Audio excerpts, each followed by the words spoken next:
Welcome to another episode of my podcast on effective teamwork, Agility Pills. Today we're going to talk about stakeholders identification and collaboration.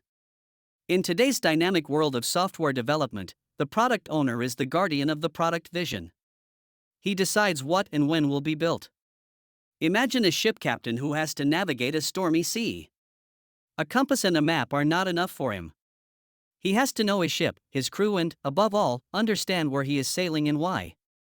Similarly, a product owner, in order to achieve success, must be perfectly oriented in the environment of his product. The key to this is identifying stakeholders and skillfully cooperating with them. Who are these stakeholders? This is a whole range of people and groups that have an impact on the product or are affected by it. From end users, through the development team, to the company's management, marketing, sales, and even legal and compliance departments. Each of them brings their own perspective, needs, and expectations. Ignoring their voices is a direct path to disaster.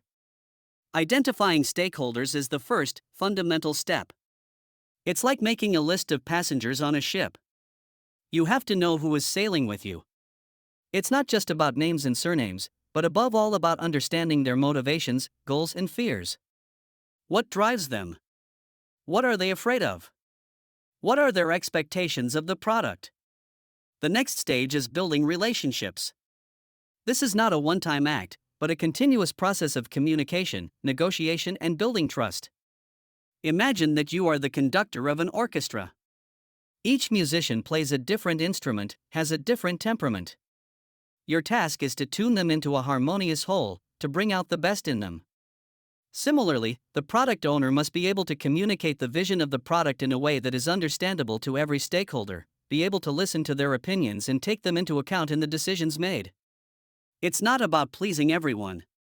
Sometimes you have to make difficult decisions that not everyone will like. However, the trick is to explain these decisions in a transparent and understandable way, so that no one feels left out or ignored.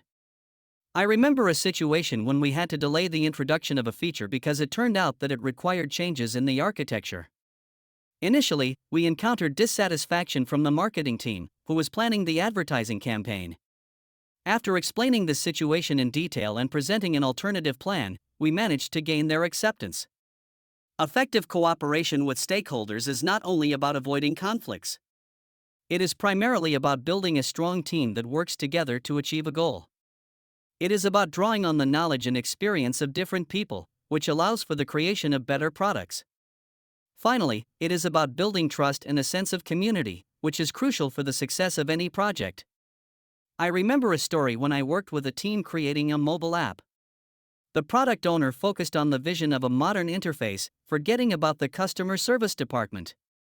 The result? The app was innovative, but it generated a flood of calls from confused users, which completely overwhelmed the hotline.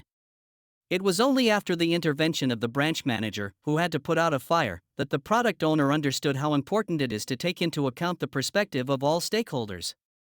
Identifying stakeholders and skillfully cooperating with them is an absolute foundation of the product owner's work. It is not just a soft skill, but a strategic competence that has a direct impact on the success of the product. Without it, even the best vision and the most efficient development team may turn out to be insufficient. Effective stakeholder collaboration takes time, effort, and commitment. Here are some tips that can help. It is important to regularly update stakeholders on the progress of the project. This can be done through reports, presentations, or meetings. Be open and honest with your stakeholders. Let them know about any issues or challenges you are facing. Be ready to adapt to changing needs and expectations of your stakeholders. Build trusting relationships with your stakeholders. This will help you collaborate effectively. Alexander Koska Agile Institute.